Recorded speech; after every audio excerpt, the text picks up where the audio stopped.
भारत ने चावल क्या बैन किया, नेपाल वापस से घुटनों पर आ गया। पिछले कुछ समय से चीन का संरक्षण मिलने के बाद से ही नेपाल के तेवर में काफी बदलाव आ गया था। भारत की तमाम वित्तीय मदद के बावजूद अक्सर नेपाल की तरफ से भारत विरोधी बातें सुनने को मिलती थी, मगर देश हित में भारत ने जो फैसला लिया उससे नेपाल समेत दुनिया भर के पसीने छूट गए।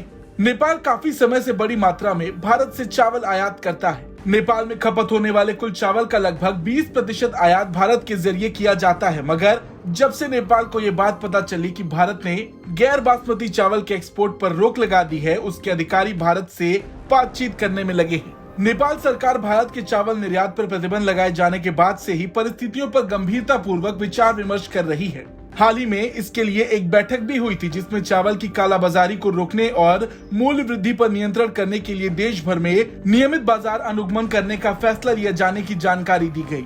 नेपाल सरकार को चिंता होने लगी है। चावल निर्यात पर प्रतिबंध लगाने के भारत के फैसले से नेपाली लोगों पर बुरा असर पड़ेगा। देश की बढ़ती आबादी को खिलाने के लिए नेपाल कई हद तक भारत पर निर्भर है।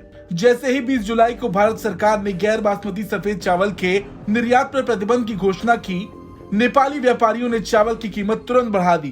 कुछ ही दिनों में इसकी कीमत में उछाल आ गया। उदाहरण के लिए 2 हफ्ते पहले 25 किलोग्राम का बैग 2150 रुपए में मिल रहा था, वहीं अब वो चावल 2451 रुपए का हो चुका है। देखा जाए तो नेपाल पहले से ही कर्जे में डूबा हुआ है। चूंकि नेपाल में अधिकांश लोग गैर बासमती चावल खाते हैं, इसलिए भारत के फैसले से उनकी हालत खराब हो चुकी है। हालांकि देखने वाली बात तो ये है कि ये वही नेपाल है जो समय समय पर पारा बदलता रहता है, कभी चीन तो कभी भारत। हाल ही में अपने फायदे के लिए नेपाल ने चीन का बराबर साथ दिया।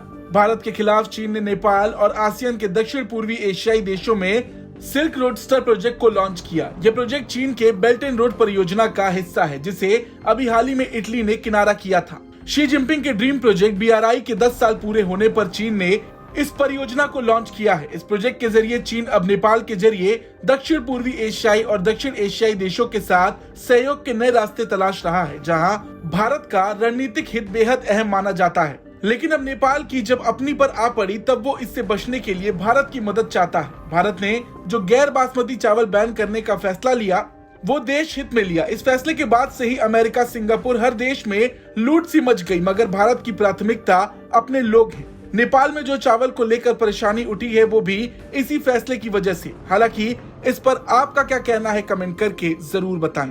ब्यूरो रिपोर्ट, भारत तक।